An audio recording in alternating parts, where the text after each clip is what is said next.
मुजफ्फरपुर जिले के टाउन थाना पहुंचे एटीएस के एडीजी एस शंकरन ने करीब 3 घंटे तक समीक्षा की। इस दौरान उन्होंने कई खामियां पकड़ी। 10 से 11 साल पुराने कई कांड लंबित पाए गए। उन्होंने कहा कि सिर्फ गिरफ्तारी के कारण केस पेंडिंग है। उन्होंने आईओ को अल्टीमेटम दिया है कि 48 घंटे में केस का डिस्पोजल करे, अन्यथा कार्रवाई की जाएगी। एडीजी ने कहा कि डीजीपी के निर्देश पर वे मुख्य रूप से एक तरह के केस की समीक्षा करने आए थे। इसके अलावा ये भी देखा कि क्षेत्र में पुलिस कितनी सक्रिय है। पिछली बार आए थे तो कई पुलिसकर्मी ड्यूटी से गायब पाए गए थे, जिन पर कार्रवाई भी हुई थी। शनिवार को हर हाल में सीओ और थानेदार को बैठक कर जमीन संबंधित मामले को निपटाना है। चैन स्नेचिंग, लूट, हत्या समेत अन्य कांडों की समीक्षा की गई। आईओ को दिशा निर्देश भी दिए गए। ग्लॉक पिस्टल बरामदगी के सवाल पर उन्होंने कहा कि पुलिस के लिए बड़ी उपलब्धि है। यहीं पर जांच समाप्त नहीं होगी, इसका अंतरराष्ट्रीय अंडरवर्ल्ड कनेक्शन है, इसका भी पता लगाने को कहा गया है।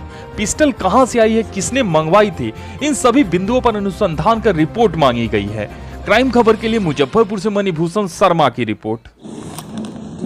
सर बताया जाए, आज मुजफ्फरपुर सर आए हैं, निरीक्षण था सर का नगर थाने का, बताया जाए। आज पुलिस महानिदेशक द्वारा दिए गए निर्देश की आलोक में मुजफ्फरपुर जिला की नगर थाना का इंस्पेक्शन मेरे द्वारा किया गया है। उसमें मुख्य मुद्दा पर निरीक्षण किया गया। पहला मुद्दा यह था कि गंभीर कांडों में गिरफ्तारी का स्थिति क्या है और गंभीर कांडों का निष्पादन का क्या स्थिति है। दूसरा, वारंट और कुर्की का निष्पादन। और तीसरा,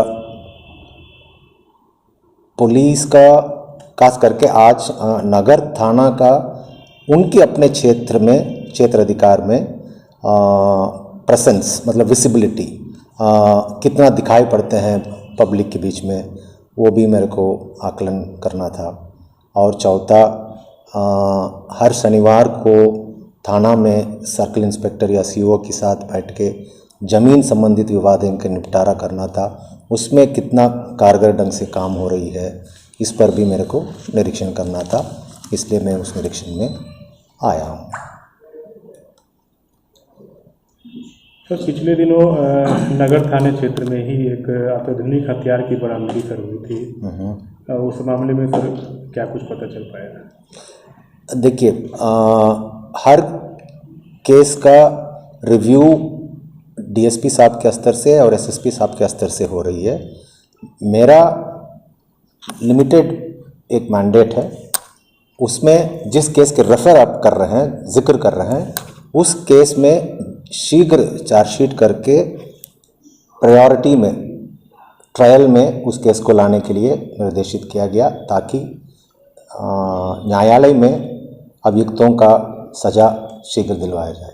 सर, अंतर्राष्ट्रीय स्तर का हथियार जो है क्षेत्रीय स्तर के अपराधियों से मिला है, इसको कितना महत्वपूर्ण मान रहे हैं सर, कितना खतरनाक है? देखिए, हथियार जो बरामद हुई है वो एक तो काबिले तारीफ की बात है पुलिस द्वारा एक काम का।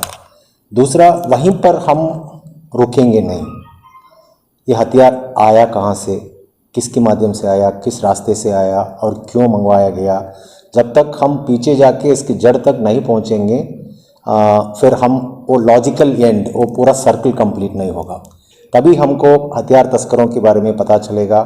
कहीं आतंकवादी रिलेटेड तो ये नहीं है या किसी अन्य अंडरवर्ल्ड का तो काम नहीं है, ये हमको अनुसंधान करना ही पड़ेगा। और इस संबंध में भी निर्देश मेरे द्वारा दिया गया है। सर, एक चरस तस्करी का बहुत पुराना मामला 2020 का मामला नगर थाने में है, जिसका जुड़ाव मुंबई पैडलर से लेकर के और इसमें नेपाल तक रहा है। सर के संज्ञान में क्या आज आया है इस तरह तक? देखिए, मेरे संज्ञान में खास करके मेरे संज्ञान में 10 किस्म का केसेस, वो भी मुख्यालय के स्तर से गंभीर कांडों का एक लिस्ट दिया गया है। उसमें आपको हत्या, डकैती, लूट, बलात्कार और SC/ST एक्ट, फिर वाहन चोरी, चेन स्नैचिंग, ये सब, और ये नशा किरोनी NDPS एक्ट, ये सब एक्ट का ये सब 10 केसेस का हम लोगों के लिए मैंडेट है। तो वो सब केसेस का जांच मैं किया हूँ, और इसमें खास करके जितना भी केसेस काफ़ी लंबे वर्षों तक गिरफ्तारी के लिए पेंडिंग है।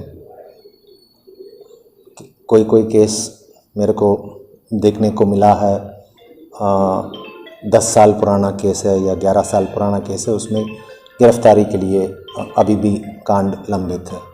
तो उसमें 2 दिन के अंतर्गत गिरफ्तारी सुनिश्चित करने के लिए आदेश दिया गया है। साथ साथ जो अनुसंधानकर्ता द्वारा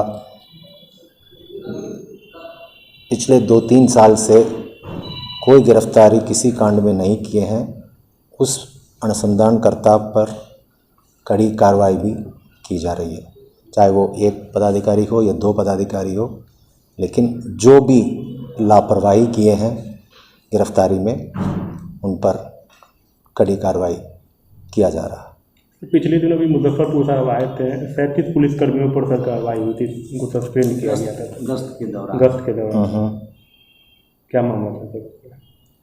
ये तो पुराना मामला है। उसमें रात्रि गश्ती में चेकिंग करने के लिए हम आए थे। हर थाना रात्रि गश्ती कर रहे हैं कि नहीं कर रहे हैं, और थाना में सभी लोग उपस्थित है कि नहीं है। तो उसमें जो पाया गया गलती, फॉर एग्जाम्पल उदाहरण के तौर से बिना छुट्टी का कोई थाना छोड़ के चले गए, या छुट्टी में जो गए सही समय पर वापस नहीं लौट के आए, तो इस तरह का जो भी केसेस है, जो हम लोगों का पुलिसिया भाषा में डिसिप्लिनरी मामले हैं, तो जो भी इस तरह का पाया गया उन पर कार्रवाई की गई है। पॉकेट डिस्पोजल बहुत ज़्यादा है सर इस जिला में। नगर थाना में भी संभवतः सर देखे हैं तो होगा ही लगभग। उस दिशा उसको खत्म करने के लिए क्या कर रहे हैं? पॉकेट डिस्पोजल केसेस के लिए IG साहब के स्तर से अच्छा कदम उठाया गया है। उसके लिए मैं IG साहब को भी धन्यवाद देना चाहूँगा।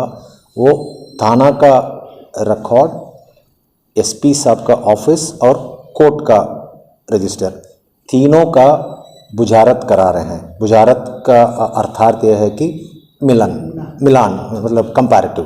तो वो बुझारत करने से क्लियरली पता चल जाएगा एक्चुअल केसेस कितना डिस्पोजल है और कितना पॉकेटेड है।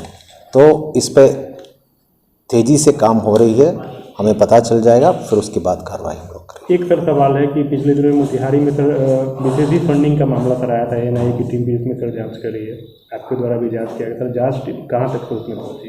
दोबारा मैं ठीक से सुना। मोतिहारी में एक मामला आया था विदेशी फंडिंग वाला, NIA की टीम भी आई थी, मोतिहारी से अरेस्टिंग हुई थी, एक की हिरासत में लिया गया था। तो उसमें सर क्या कुछ पता चल पाया? देखिए, ये नेशनल सिक्योरिटी का एक इश्यू है। इस पर हमको बयान देना उचित नहीं होगा, बिकॉज कांड अनुसंधान अंतर्गत है। Okay, thank you.